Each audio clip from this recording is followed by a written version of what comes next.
Welcome to the Asking Why podcast. I'm your host, Clint Davis, and today we have back Miss Amanda Cruse. She's one of our awesome therapists here at Clint Davis Counseling, and last time she came on, we talked a little bit about equine therapy.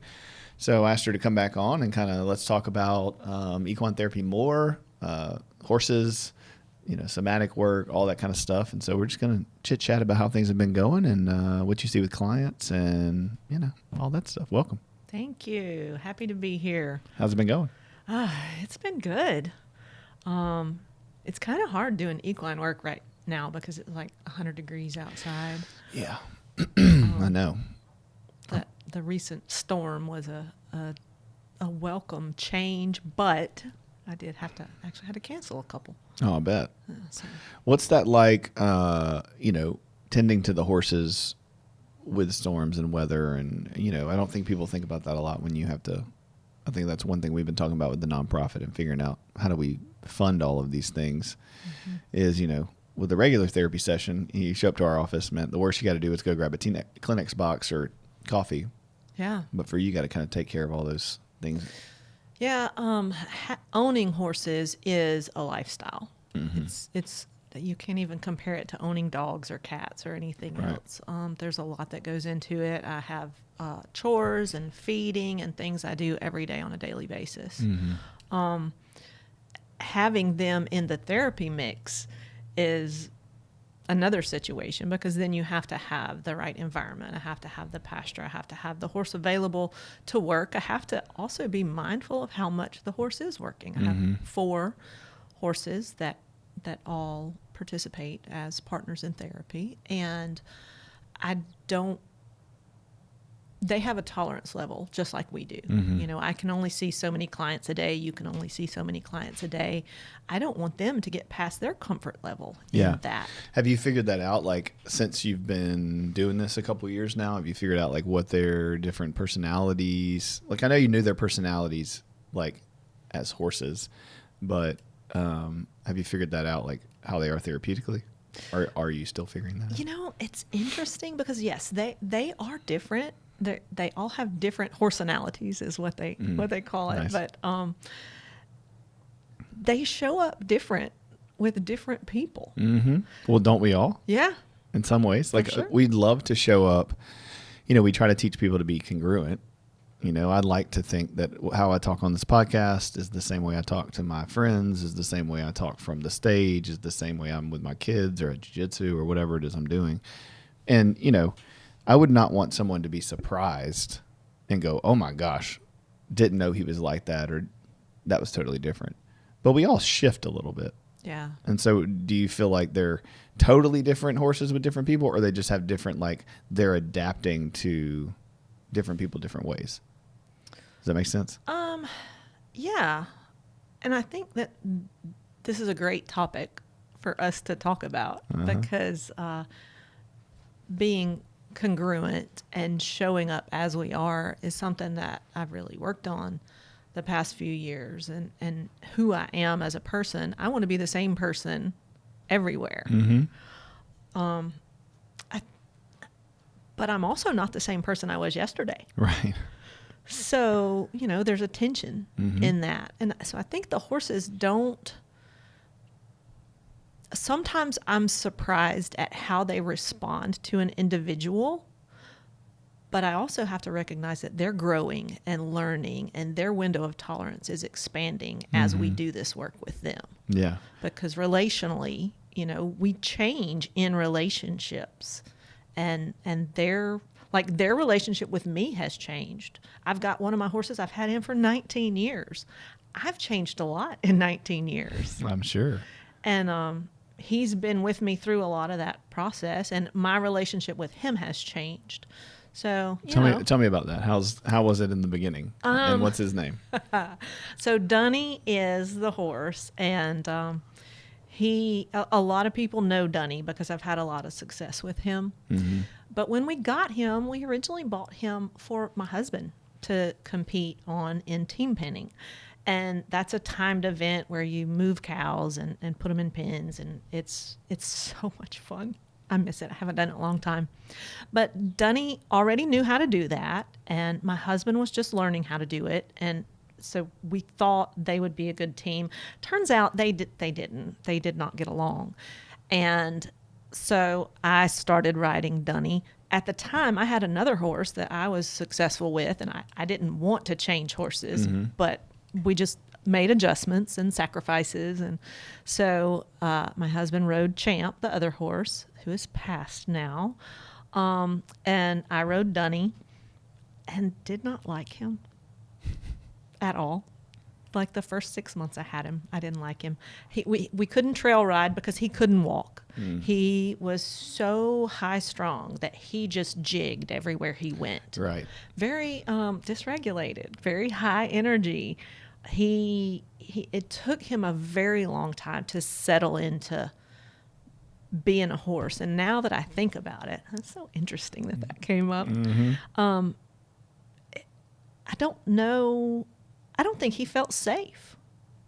Like, just, looking back at it now, he was young. I mean, he was 4 when we bought him, and he had had a good bit of training. He was probably the best trained horse I have ever owned. Now, how do horse lives work, like dog lives? How's that work? Good question. Horses are babies the first year. They grow a lot, and they don't get ridden until they're about 2 years old, and people usually start getting on them and begin their training then, but not a lot. They don't really get trained until later in that second year, 3, 4.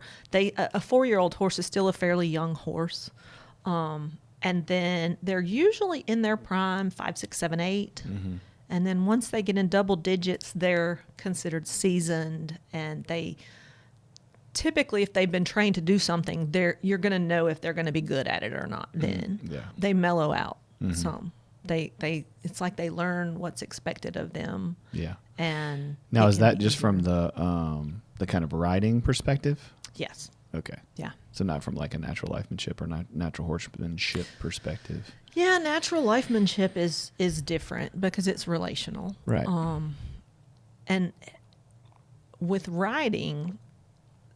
Can you talk about that just for a minute for the people who might not go back and listen to the other podcasts? Yeah. Just the difference? Yeah, sure. So traditional horsemanship really relies on leadership by the human for the horse. Because if you're going to be riding a horse, then you need to have some agency and control over what that horse does. But the therapy modality that we use, natural lifemanship, is much more equal. The horse and human are on the same level. We're forming a relationship. So the horse has choice in everything that we do, basically. And we want them to come into relationship with us, get connected, and do things with us, rather than me being the rider and saying, okay, we're going to do this, and then we're going to do this, and we're going to do that. One thing I have noticed when I start to blend the two in my mind is that my riding is much better when I feel like I'm doing that together. Like with Dunny, my horse I've had for so long, we were a team. We wouldn't have had the success that we did if he didn't have some agency to do what he knew he was supposed to do, whether it was chasing cows and team pinning or running barrels or poles or any of the events that we did. Right. So you're not looking at him as a tool. No. Right. No, he was a full participant. Sometimes I was just along for the ride. Yeah. Yeah, I think that's interesting because we, as humans, and especially Americans, we're so focused on behavior modification and even using each other and our kids as tools, for our own validation, for our own desires. We don't think we are, and we don't mean to in some ways. But when we talk about like Christian love and sacrifice, like love is sacrificial. It's looking at another person and being like, what can I do for you? How can I serve you? How can I be nothing so that you're everything? And man, that's rare. Yeah. And as a parent, I know that that's hard because we have to lead and we have to guide. And as a husband, we have to lead our families, and we have to, as a spouse, you have to, you have to have agency and choice, and, you want to stand up for yourself and you want to set boundaries, and, all these things are great in therapy. But ultimately, we have to not dehumanize the person. That's why Jesus says, love our enemies and pray for those who persecute us. That doesn't mean we let people abuse us and walk all over us, but it means at the same time, we don't see them as less than because of their behavior and actions. Right. So we talk about Dunny growing up, and you see him, it's like he was 4, he was jumping all over the place. And our instinct can be, if we see a horse or a person as a tool or a just object, it's like, don't act like that because that's inconvenient for me. Ooh, Get it together. Yeah. Why can't you act right? Right. And we do that with our kids and with our spouses and with people. Like, you guys should have it all together and not inconvenience me, because this is hard. It's hard to live with you not yet perfected. And yet when we mess up or we have our proclivities or our issues or our coping, we're like, hold on, let me tell you the narrative in which this happened in, so you have grace for me and mercy for me. Yeah. Yeah, I was thinking about that. That, we're assuming that we have it all right. Right. We know what's going on. Our narrative is the truth. Mm-hmm. And it's hard sometimes in therapy to help people out of that. Oh, yeah. Yeah, I think for me in my own therapy, it's been interesting, trying to look at childhood and trying to look at how I was meeting with a pastor this morning, and he's a 2-3 on the Enneagram, and just kind of like I'm a 2-3. So we're, talking about the purpose of, like, I want to help people. I want to make people feel loved. I want to make people feel valued. But in an unhealthy way, it's so I feel loved and I feel valued and I feel like I have purpose, which isn't sacrificial love. Yeah. It's really just trying to get something out of the situation. The byproduct as a 2 is that you do good things that you then get credit for. But eventually you're exhausted and burnt out because the problem is internal. Yeah. Yeah, I call that the seedy underbelly of the 2. Oh, yeah.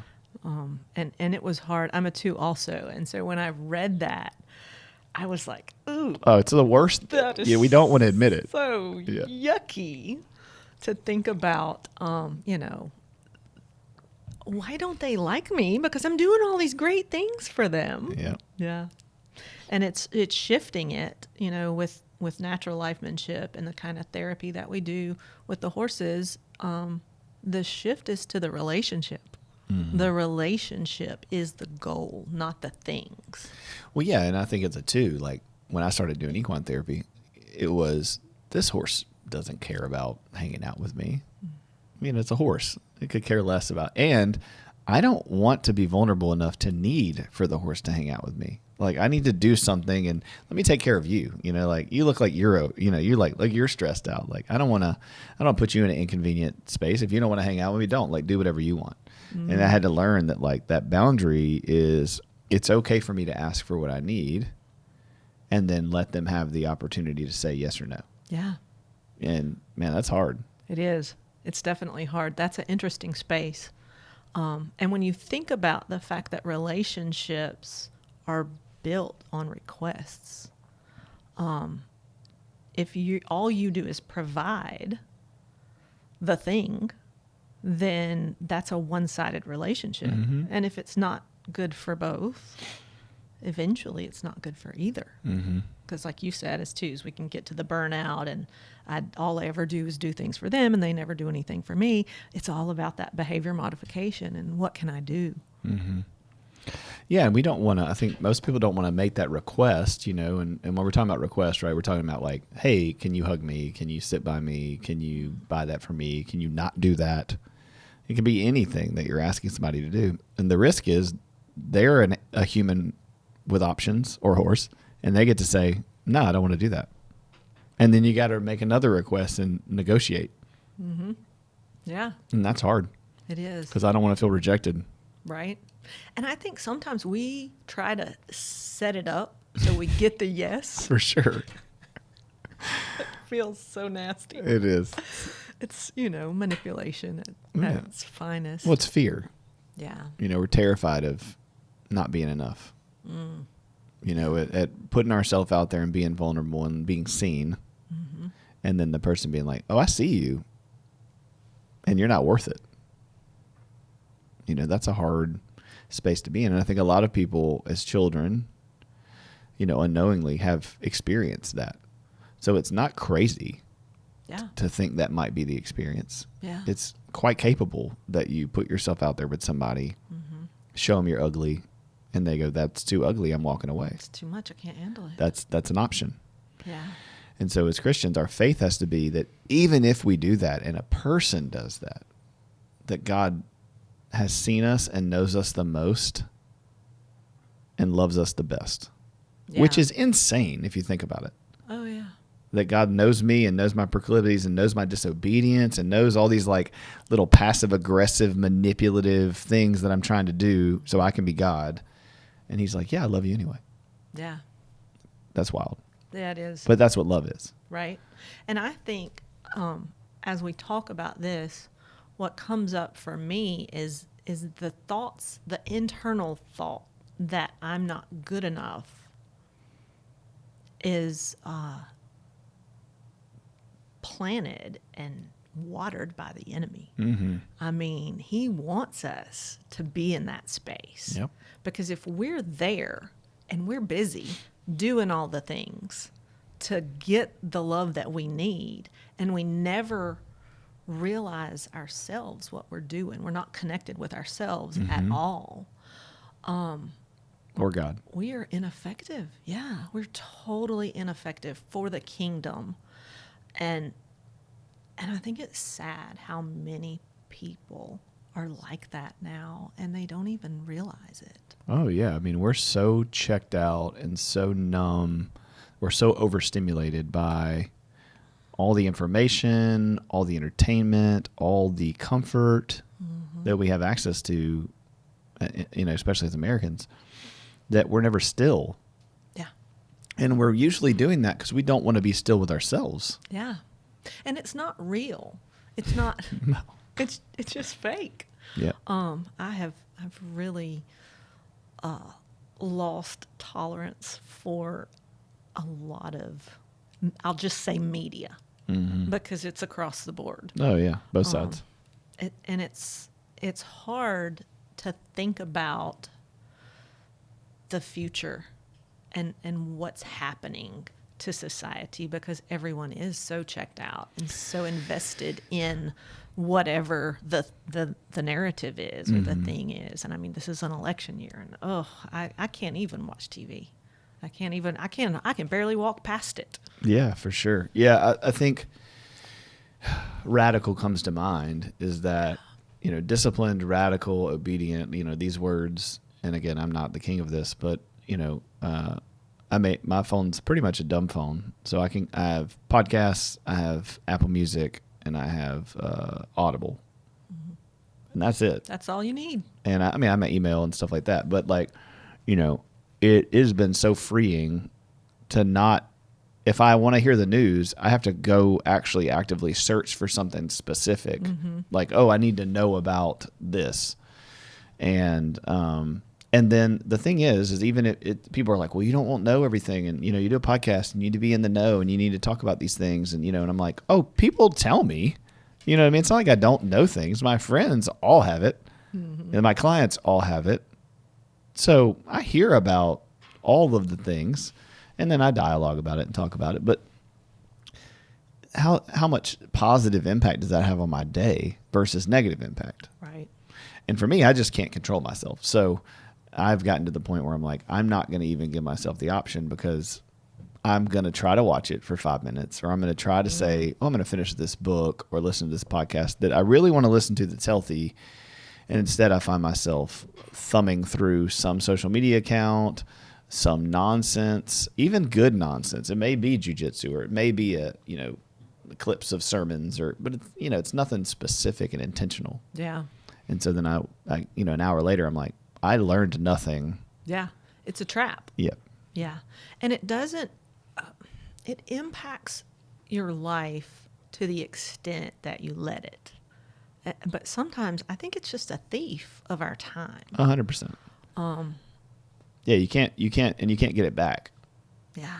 When it's gone, it's gone. Yep. And so, I'm just trying to be, after writing the book and talking about these things for 4 or 5 years, it's like, one, I stopped posting on social media, and then two, I had it, but I'm like, I got to have it for work, and I would use it for work, and then my screen time went down. And so it's been a slow fade.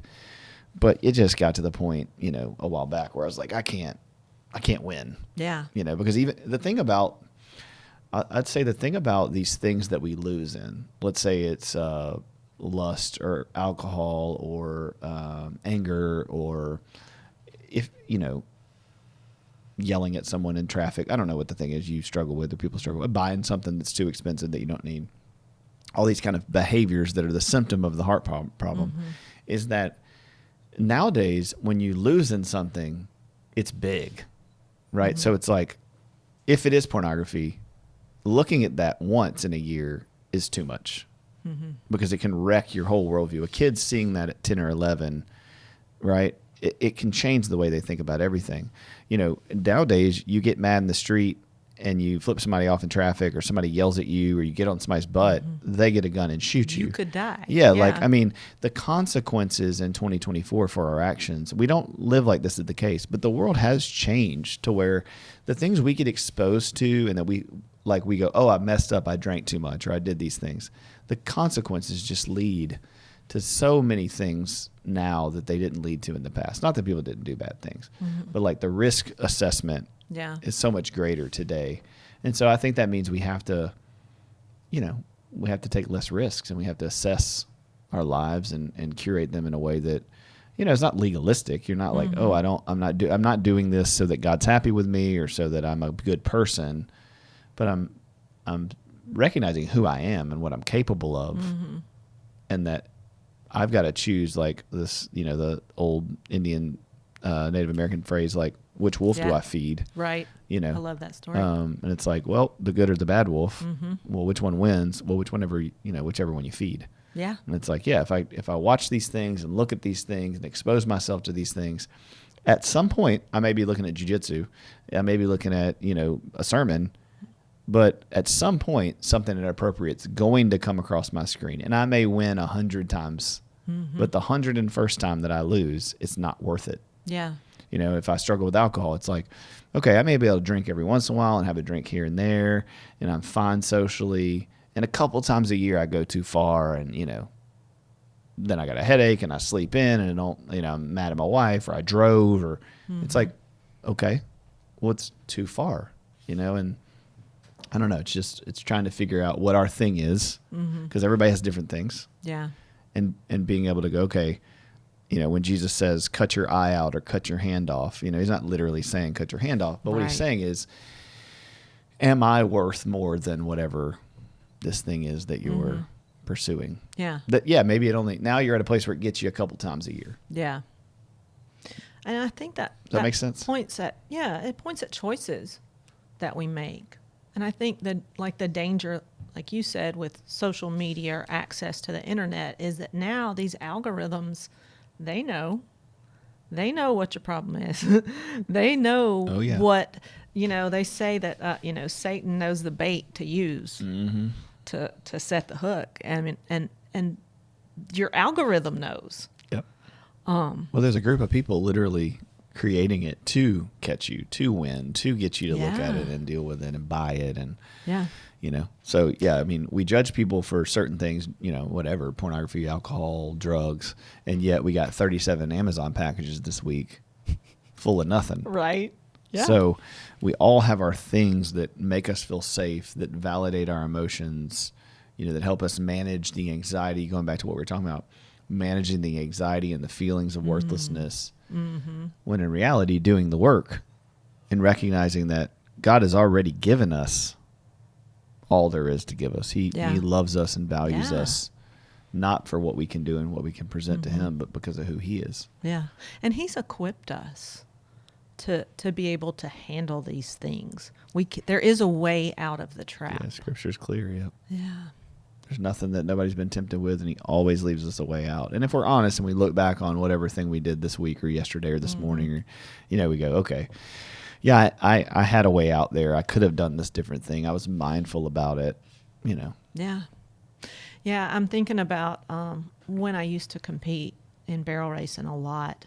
It was kind of a trap for me because I had so much invested in it. It's like all my spare time. It can be sports or hobbies or recreation or whatever. It can be good things, yeah. Yeah, it can be good things, but it can take you off the path that you need to be on. Well, it's idolatry, right? I mean, that's what an Yeah. idol is. It's putting something, I can't remember the pastor, but, what's his name? Tripp. David Tripp? I think so. Anyway, he talks about putting things on the throne of your heart. So he's like, Yeah. is Jesus on the throne of your heart or is something else? Yeah. And so whatever's on the throne of your heart, we got to, and that's the Christian life, is going, oh, crap. I put this on the throne again. I need to take that off and put Jesus back on it, because I'm getting my worth and value from roping or riding or podcasting or other people's opinions of me or my ability to behave right instead of getting it from the one who did behave right, who was perfect, who did fulfill the covenant and continues to save us and advocate for us and give us that power to do all the things that we're doing. Mm-hmm. Yeah. I think that's a good space where we go with equine therapy, because it's about being and not about doing. Yeah. Talk a little bit about, the somatic part of equine therapy and maybe some of the techniques that people do. Instead, we do talk, but so much of it is being in your body, being present with yourself and the horse and feeling your feelings versus like talking about them up here in the pre-front. Yeah. So I don't know. I think for people like us, it's easy to talk about things. I've always been very comfortable in the logical reasoning part of my brain, to the exclusion of my body and my emotions for a long time. And you miss out on so much information that way. Yeah, and like I think that comes from, I know I'm going to go on a tangent and ask you a question, but I think that comes from having a bad theological view of the body. A lot of theologians back in the day and non-theologians would say like the body is bad. Yeah. Everything, Physical. the physical, that your flesh is bad. Yep. And as a misinterpretation of Paul saying, the flesh and the spirit, the flesh is bad, the spirit is good. But like God made our bodies in the garden good. Yes. And he became a man and was incarnate as a body. We're going to get new bodies. So the physical is good. Yes, it's broken and there's bad things about it. But I think we lost that in the Western culture, doing body work and being in our bodies, because we're like, this is trash. Everything about it's trash. The spiritual stuff is good. Intellect is good. Yeah. But man, this thing is just, Well, and I think there's this misconception that you talk about the Western, like those are the Eastern practices. Yep. You think about yoga and transcendental meditation and all these things, and people are like, that's not Christian. We can't go there. Yeah. But I mean, God made our bodies. He designed us, and He designed us to function with everything, with our thoughts, Absolutely. our feelings, our body sensations. Like He created it all to work together. So we're doing Him a disservice by dismissing everything else and thinking we can think through theology. That's really good. Yeah, information does not mean transformation. Right. And that's one of the problems with church is we want to lecture people about Jesus and do very little being Jesus. Yep. Yeah, and that comes up, like this is the realm that we work in with the horses, is when you're first of all, you can't think your way through an equine session. I wish you could. I know. The horse is just going to look at you like, I don't know what you're about, because the words mean nothing to them. Right. We don't have language, which I do. Willie does smile. He does know that word, but it doesn't apply. It doesn't transfer. So you have to get into your body and pay attention to what's happening in the moment and you have to feel it too. You can't fake it in equine, because But you can with people. you That's can. the interesting part. To, I mean, you to, can, to a degree. Yeah, you can with people who are cut off from their self. Yeah. And that's why I think one of the big starting places for us in equine is helping a person connect to themselves. So why do we want to connect to ourselves? So we can access all this information that our body has for us. I did write down this one quote. We encode 11 million bits of sensory information per second perceptually. That's implicit. That's outside of our awareness. Right. And 5 to 60 bits consciously or explicit. So out of this 11 million and 60 bits of information that we're receiving every second, we're aware of 5 to 60. It's crazy. Yeah. But we can access those others if we're really connected with ourselves. And that's where we go with the horses. It's like, what do you notice? What do you notice about your breath? What, you said you feel rejected. What does rejection feel like? Where do you feel that in your body? Yes. And it's hard for people. It's really hard. It is. Especially when you're trying to feel something and you've been cut off Yep. for so long. I love when we work with, me and you've worked with several clients, but whenever, we work with people who just get frustrated, it's just like, what are you talking about in my body? That's so stupid, because it does take practice and people are just so removed from taking care of themselves and being aware of themselves and allowing themselves to feel anything. And, everybody's just kind of on autopilot, in some ways, or people feel way too much. Yeah. And that, like being cut off, that can be an adaptive thing for them. Like there was a time when you needed to be cut off from your body because your body was in pain or something happened that you needed to be gone from. And what's bad is like when it comes around full circle and we're asking them those questions with the horses, like, where do you feel that? Sometimes, and it breaks my heart when I see guilt and shame come up. They start feeling embarrassed because they can't feel it. And I've been in that space before, and it's not pretty. And then I start thinking, well, I just can't do this. I'm doing it wrong. I'm not good enough. I can't achieve this. I can't accomplish this.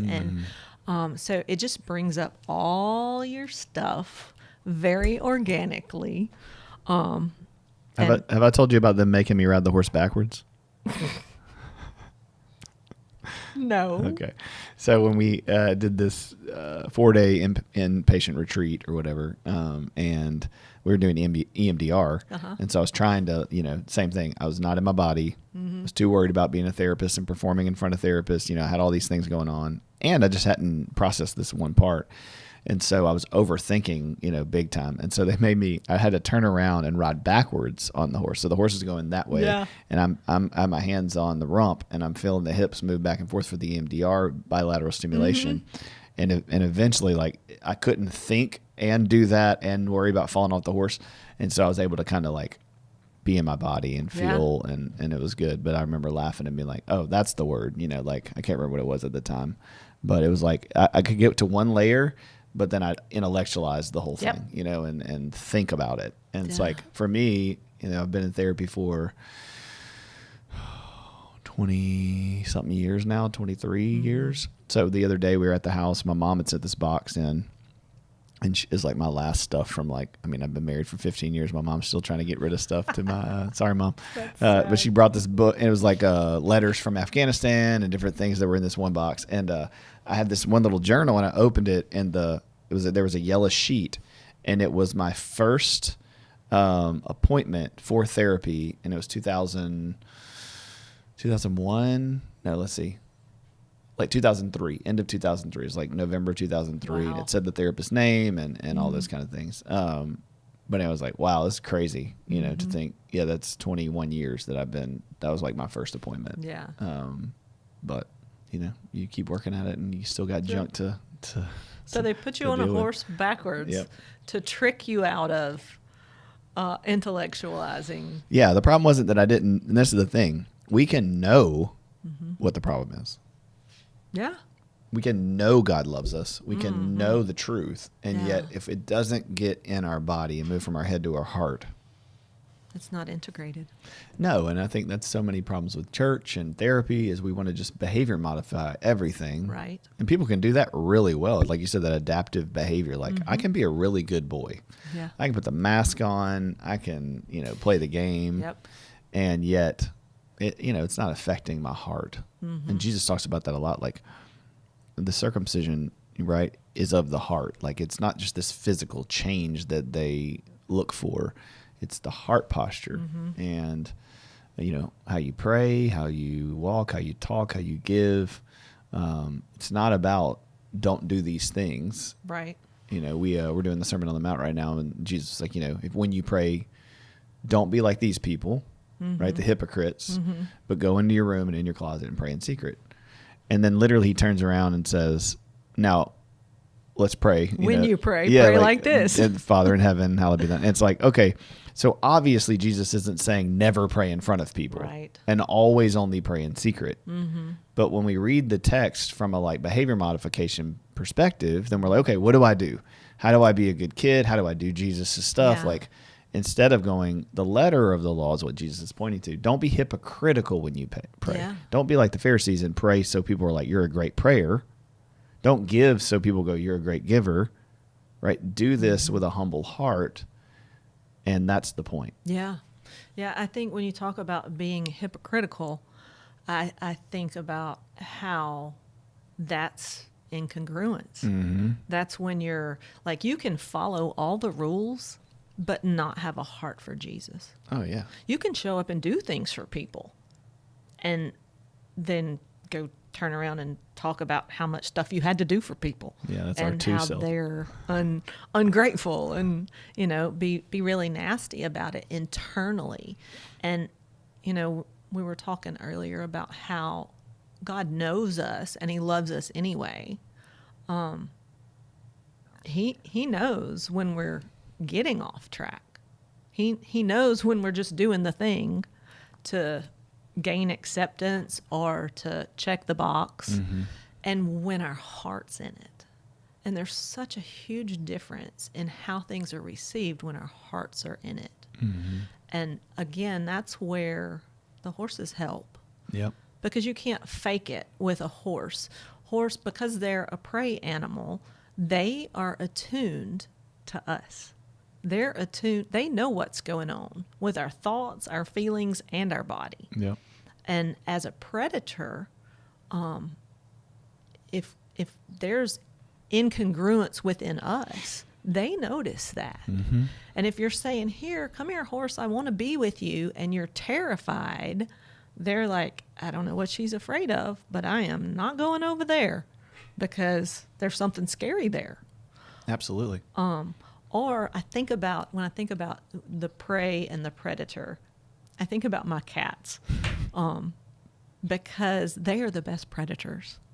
And if you think about a cat that's going after a bird, what do? They move really, really slow, and they get down, and they look like they're really calm, but inside they're like a cold spring, really tense. So it's that incongruence again.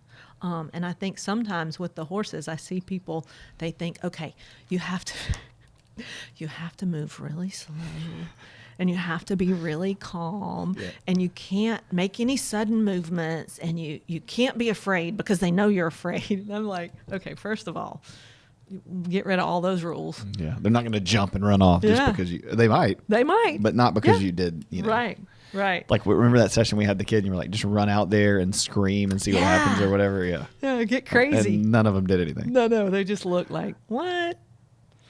Because if he was really doing it, they might have, moved. If he was a threat. Right. Yeah. But they like, this kid's like he's not serious about it. Yeah. Which is interesting, right? Like they can feel that. And I think we do too as people. And that's the problem that I think it's a whole nother tangent I won't go on, but that the world has with Christianity, speaking to social media and influencers and podcasters, and we're all imperfect and we're all hypocritical to a degree. We all say we believe we should do these things that Jesus teaches, and we turn right around and do the other things. But hypocritical is more about not even believing it, right? Is saying something that I don't believe and having no desire to do it. Yeah, it's pretending. Yes. It's wearing a mask. Yeah. Being intentionally. Right. Yeah. Being imperfect is not being hypocritical. Right. But intentionally saying something that you don't believe and doing the opposite is the problem. Yeah. And sure, as we mature, we do less of that, and we all have imperfections. But I think that's where the world quickly looks, at pastors who fall and situations that happen, and unfortunately, then they blame God for that. Yeah. And I think that's a lot of the good work we can do with people in equine therapy too, and just therapy in general, is helping them, reshape their view of their father and their mother and those attachment figures, because their primary issue with asking for what they need is somewhere along the way, no one taught them how to do that appropriately. There wasn't a safe space for them to ask for what they need. Yeah. Or there's a fear. Yeah. There's a fear there. And I think it reflects back on us. That fear is, if I make a request and the answer is no, what does that say about me? And it's really hard to get people to shift and understand that no probably has nothing to do with me. It has to do with no. And that's why one of the things we'll say, if the horse says no, we can ask the next question, which is, okay, why no? Why won't you come to me right now? Yep. What is that about? What are some things we can think of why they don't want to do that right now? Yeah, it's definitely not your worth and value. Yeah. But that's how it feels. Yeah. When we're not connected to God and we've not received who He says we are and all that He has to offer, then we go out looking to fulfill that and get that from everybody else, and we're desperate for it. Yeah. I know a lot of us, myself included, are desperate for connection and validation and to be known and to be seen and all those kind of things. Yep. If we look for that in human beings or our performance or, whatever coping, it's going to fail us every time. Somebody may say, great job, loved the podcast. Amanda, you did great. You and Clint crushed it. It's going to last about 0.2 seconds. We're going to go, wow, okay, that's great. But we're going to need everybody else to say it, and we're going to need it every day, unless we believe that it's enough for God. Yeah. Yeah. You talk about the cross, like being connected to God and connecting with other people too. And you can't do one without the other. No, we are wired and made to do that, even in the garden. Yeah. He wired us. He made us for connection. Well, He's reciprocal. God is Father, Son, Holy Spirit. He's a reciprocal God. He has a relationship within Himself. And so He made us in His image to be in that relationship. And even before sin, right, He looks at Adam and says, it's not good for you to be alone. You have to image me, to be in good communion with me, like you have to be in communion with other image bearers as well. Yeah. And then sin happened and all that went to crap. So, that's what we have to remember, is that we're dealing with a world that's not yet restored and, right. And our... Well, and when sin happened, that's what made it scary. That made that need for connection be frightening. Because what if we're wrong about it, and what if we're not good enough? Well, that's the interesting part. On our own, we're not. Yeah. We're not capable of saving ourselves. We're not capable of perfection. We're not capable of understanding and knowing all things. And we can't tolerate knowing all things. I think that's one of the things we probably have the most problem with. I say we, you got to confirm it, but, as therapists, learning and knowing, it's like the knowledge is great. But man, the knowledge is crippling too. Like, knowing and seeing all the stories and all the possibilities of harm for people and children and marriages and options. It's like, that's it can be a burden too. I have some friends who are just kind of Like that's their life, they just don't know really Yeah. anything. I'll say something, they're like, what? People do what? And Yeah. you're like, yeah, dude. Like, like this is, we live in 2024 and they're back in, 1930. Yeah. So I think I think it's Spider-Man. With great power comes great responsibility, but it's like, it's true. I think it's important to note too, when you say, we're not good enough without Christ. But we also can't do anything about it.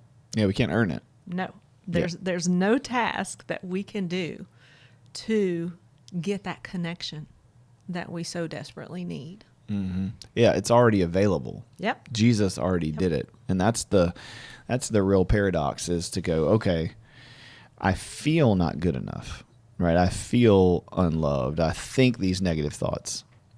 Okay, well, what do I believe about God? Mm-hmm. What do I believe about people? Mm-hmm. What do I believe about myself? Mm-hmm. Right? Those beliefs shape those thoughts and feelings, which shapes those actions. So if somebody's listening to this and you're like, I want to change actions, then you have to stop and think about what I think and what I feel before I do that action. Mm-hmm. And then in order to think and feel those feelings, right, that has to, you have to make space for that, where Equine especially comes in, where you go, okay, let me be in my body. I don't even know most people are like, I don't even know what I think and feel. Yeah. Right? Like, right. Oh, the horse didn't want to engage with me. It took me like 4 sessions to realize, I kind of knew it, but I didn't want to say it out loud, which was, I don't think this thing wants to hang out with me. Like, this is silly. Yeah. This is stupid. I don't want to inconvenience, whatever the thing was, It's like, if I'm thinking that, what do I believe about myself? Mm-hmm. What do I believe about the horse, If I'm going for a job interview, or if I'm, going to this, do a workout, or whatever the thing I'm going to do, all of that includes all those thought processes and feelings and beliefs, mm-hmm. and they have a lot to do with how we believe about God and ourselves and other people. Yeah. And a lot of us have experienced people and ourselves as very broken. Mm-hmm. We know ourselves, we know our thoughts, we know our capabilities, and we've experienced people and their imperfections. Yep. And so we go, well, that's true then. And then we project that onto God and say, well, then he's, Yeah. But our pastor said this weekend, he's not Santa Claus and he's not a genie. Right. It's like he's God. He's not, you don't, rub the lamp and then ask for wishes. Mm-hmm. And it's not, you better watch out. You better not cry. You better not pout. I'm telling you why, right? It's not do these good things or you're going to get coal. Yeah. It's he loves you. He's doing it. He is good. There's a quote this week I read that it said, it would be harder for God to hate you than to love you, because God is love. That's good. And God is loving. Wow. So a lot of times we're like, God's mad at me. He's disappointed in me. He probably hates me and thinks I'm, and it's like, no, like that would be very difficult for God to do. Yeah. I spent a lot of years in that space where I just really didn't think I couldn't measure up. I couldn't be good enough. I couldn't follow all the rules, because that's what I thought it was about, was following the rules. And it was so unsatisfying. And just, I hear people now when they want to look, we want to see it with our eyes. Mm-hmm. And I feel like that's where we get caught in the that trap of everybody. If you claim to be a Christian, there are a lot of people who are looking for you to fail. Mm-hmm. They are looking for you to step out of line so they can go, you didn't do that, so you're not a very good Christian. Mm-hmm. And which by definition, a very good Christian would be somebody who's like, hey, I am nothing. Mm-hmm. I'm going to fail. Yeah. Right? I have humility. I promise you I'm fixing to mess this up right now. Exactly. I'm going to need that grace. Right. Thank you very much. Yeah. Because it's a heart change. We don't really know. I don't know what goes on between you and God. Mm-hmm. Just like you don't know what goes on between me and God. But hopefully we see the fruit. I think it can be obvious if you're looking for it in people. And we're all going to fail.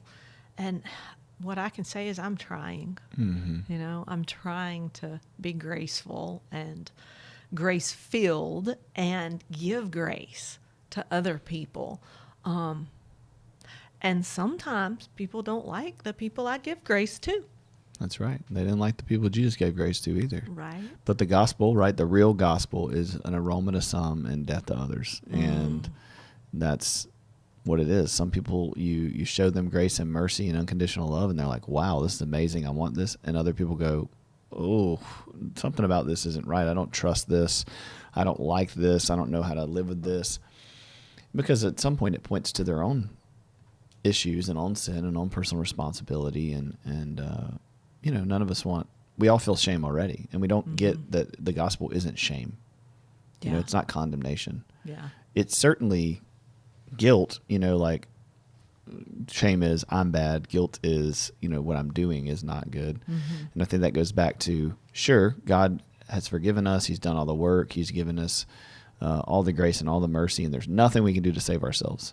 And if we believe those things, then there will be disciplines and behaviors. Like, it's funny because we go back to the phone conversation, it's like, no, I'm not cutting my phone off or not doing these certain things or eating this certain thing or drinking these certain things because it makes God happy or with me. I'm doing them because God does love me, and his rules and his law, keep me safe, but they don't save me. Yeah. And that's just that's a thing we have to continue to work out because we're going to fall on one side of the coin or the other every day. It's like, oh, Paul says everything's permissible. And it's like, okay, well, meth's probably not a good idea. You know what I mean? Like, yeah, sure, everything is permissible. You can do it. Jesus has paid and saved you from it, but it's not going to lead you to life, and it's not going to make you more like Christ. And I think what you're talking about is the heart change that has to happen. Everything is permissible, but I want to please God in my heart. I want to do the right thing, not because it's the right thing, but because that's just what I want to do. I know. I don't know. I'm not explaining that very well. That's good. Well, it's his will, right? So you pray the Lord's Prayer, our Father who art in heaven, hallowed be thy name, thy kingdom come, thy will be done. Yeah. Jesus didn't want to go to the cross. Yeah. I mean, he did because he's God and he's good. But he in the garden was like, hey, Dad, if there's any other way to do this thing, I want to save the world. Please find another way. But if I could just not take the cup of wrath, and if I could if I could not be, have to deal with this damage that is about to occur to me between you and I, and whatever theological stance you want to take on that, man, that's going to be painful. And I don't want that. I don't know, I'm scared of that separation, if it is separation. I'm scared of that, that suffering and that wrath and that all those things, and feeling if any of us have ever been accused of something we didn't do, that's a very painful space to be in, or betrayed, or, persecuted in any way. That is a deep pain. And that is what was happening for Christ.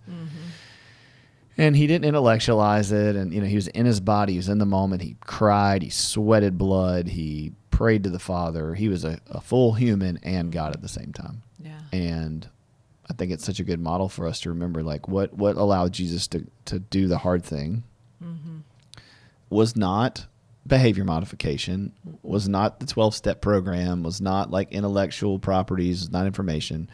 It was the love of the Father. Right? That he said, not my will, but yours. I have to do your will.